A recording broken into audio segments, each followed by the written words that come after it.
maybe the beast is within us. And the boys are like, what are you talking about? He says, what's the dirtiest thing there is?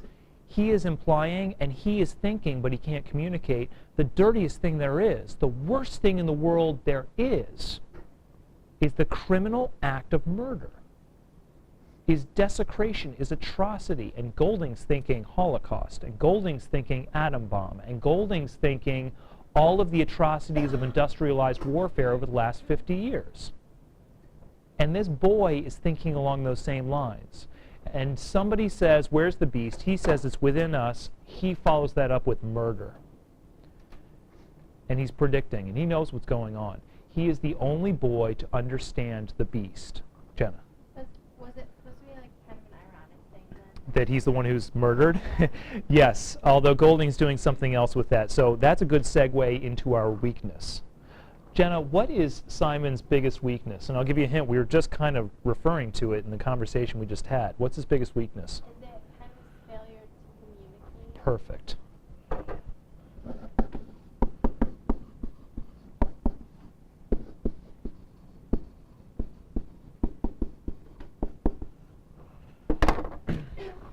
Have you ever tried or been involved in this conversation? It happens in high schools a fair amount, where two people with different religious views have an argument and one tries to convince the other one. Not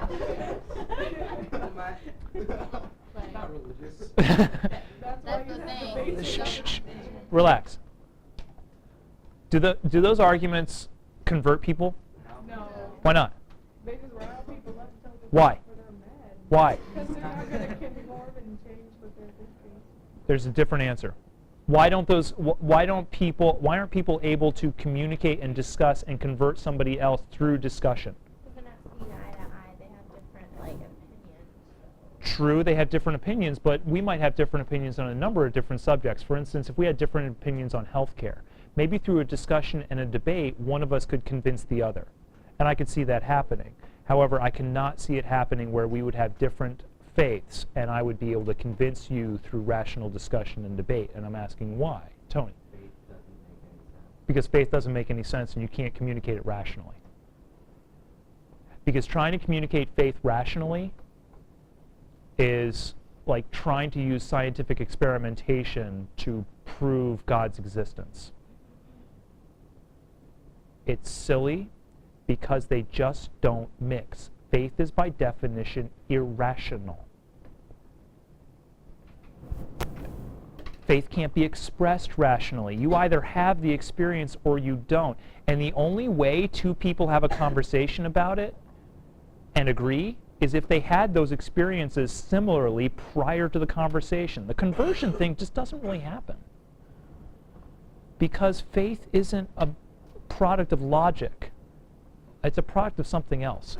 So Golding knows that. What does Golding do? He creates a character who can't communicate. He creates a character who can't really express himself very clearly. He creates a character who often stands aloof from the group by himself and just thinks to himself. Who does he talk to? The pig's head. The dead pig's head. That's his communication. When he tries to express to the group what the beast is for the second time, what happens? They kill him. I know. I miss Simon too. I'm not sure how much I miss Piggy, but I miss Simon. Hold on. You're Golding sitting at a typewriter, and you're thinking about how to write your novel. And suddenly it comes to you, or you might have had it all along, I've got to kill Simon. Why? Why must you kill Simon as this author? Is that because, like, when the boys, like, become more, like, savage and stuff, their faith and their beliefs can just go out the window? Oh, good. That's one answer. Not the one I was looking for, but it's an excellent one, Allie. He wants to communicate that their spiritual morality is just gone. Yeah. So kill the kid who represents that. Good. Just as he kills reason when everything goes off the edge. Good. Yeah, that's an excellent answer. Abby, what else?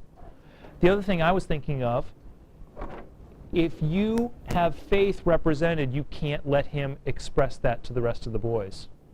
You can't let him convince the boys, because if you did, you'd be contradicting what faith is all about. Faith can't communicate very well.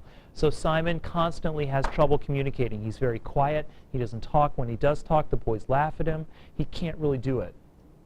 He can't express himself. Faith doesn't open itself up for logical expression.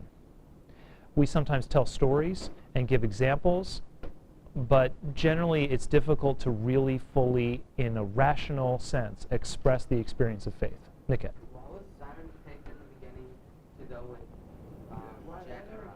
Did you notice where he was standing between those two boys? In the middle. In the middle, which is a representation of how those two boys are connected in a very friend-like way. Simon is a representation of faith which guides us to morality.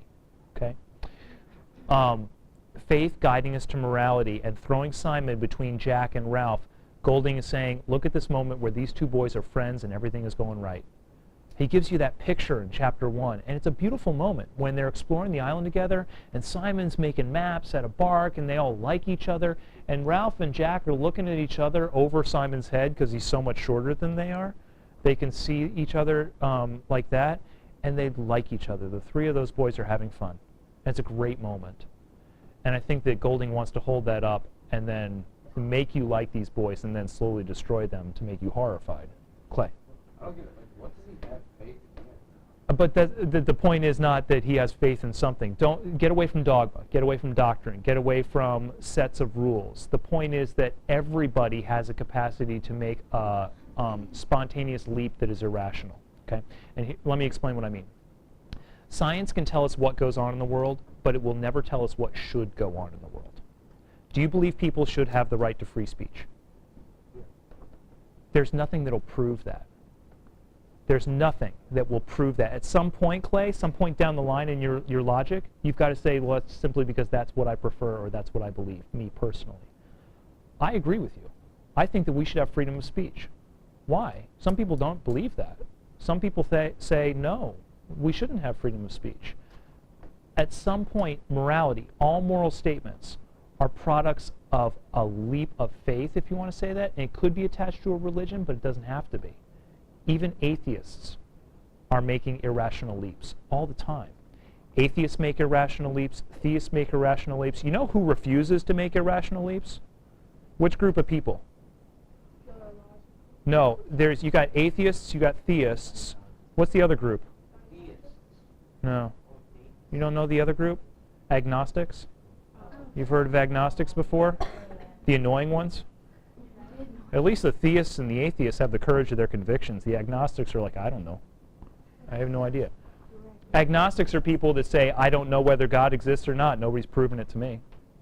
Oh. It's annoying. It's kind of a cop-out. It is cop-out. It's a total cop-out. You know why? Because here's what Golding's telling you. We as human beings, remember Trevor up here. Remember Trevor standing up here. Remember Shakespeare's words. We as human beings do some remarkable things. We think, we act together, and one of the remarkable things we do is make irrational leaps.